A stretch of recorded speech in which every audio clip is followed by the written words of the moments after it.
Okay, so a really good reason to aim our body open at address is because of angle of attack. Angle of attack is how much we're hitting down on the ball, how level we're hitting the golf ball, or how much we're catching it on the upswing in this direction. All things being equal, the more we hit down on the golf ball, the more our path is going to get pushed to the right. The more level we hit, the less manipulated our path, and the more we catch the ball on the upswing in this direction, the more it pulls our path from out to in or to the left.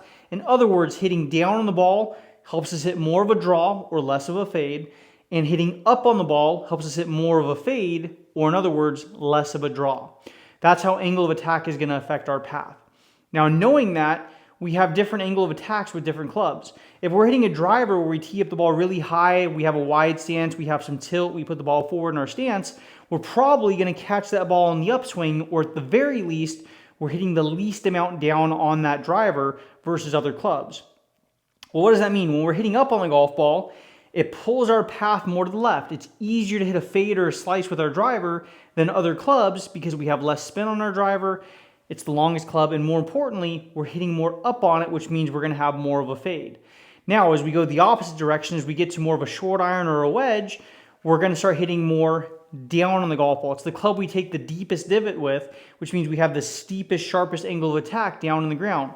Well, the more we hit down on the golf ball, the more our path gets pushed out to the right, which means we're going to hit more of a draw. So that means we have some options. First, maybe you naturally have a fade swing, and as your clubs get shorter, that helps you hit it straight. Maybe you don't have to make any adjustments at all. Or maybe you like playing a draw with a wedge, so you just aim a little bit right, you play your draw, and you don't have to make any other adjustments. Perfect. But a lot of us like to keep our ball flying relatively straight, at least when we're hitting a short club or a wedge. Now, the longer clubs we might like to curve, but with the shorter clubs, a lot of us prefer more of a straight golf ball. We don't really need to curve a wedge very much because it's going to be pretty accurate. Now, knowing that, what we can do to prevent ourselves from overdrawing a wedge or a short iron is we can aim open with our body. If you look at somebody like Ben Hogan, if you read his book, The 5 Modern Fundamentals of Golf, at the very end of his book, it's on like the second or third to last page, you're going to see a picture where Ben Hogan will have a set of feet aligned, and with the wedges, his feet will be aligned open. With shorter irons, they'll be aligned square. As the clubs get longer into long irons or woods, the feet progressively get aimed more and more closed. The reason he did that was because he was trying to offset his angle of attack. That means when he was hitting a driver or a long iron, he would aim more closed over here because that helps him swing more from in to out. Well, again, if we're hitting a driver, when we hit more up on it, our path goes more left, which means we're going to hit more of a fade. Well, if I aim more closed with my body, that helps my path swing more to the right, and now those two things are offsetting each other. I swing more to the right, the angle of attack pulls my path left, and the two offset each other so I can hit a relatively straight shot or have less curvature.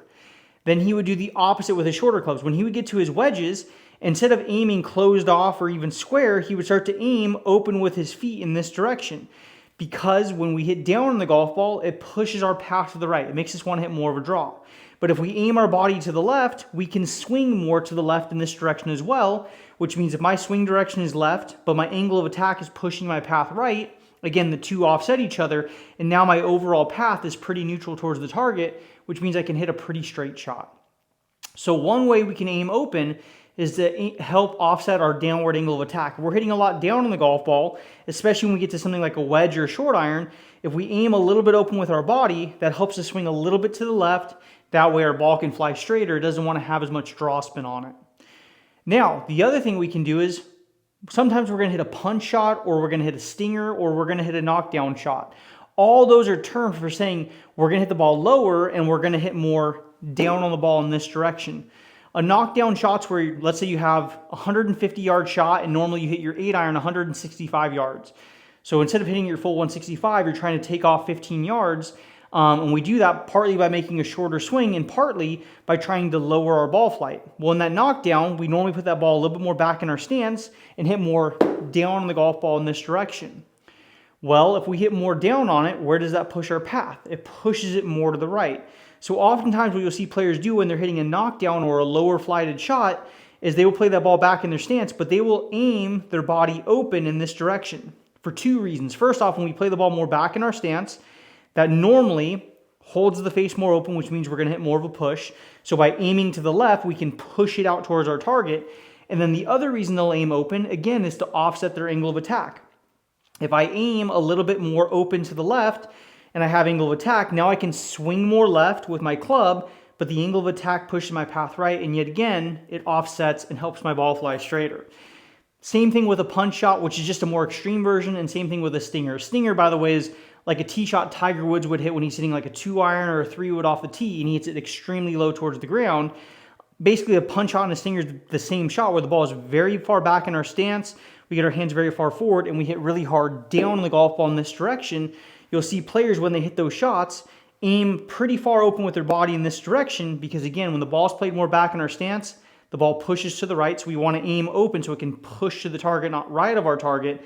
And, again, it helps offset our angle of attack so we can hit a straight shot versus hitting a push hook. So whenever we're trying to hit more down on the golf ball, whether it's because we're hitting a lower shot or because we're moving something more like a short iron or a wedge, aiming open with our body is a good idea because it's going to help us offset our angle of attack.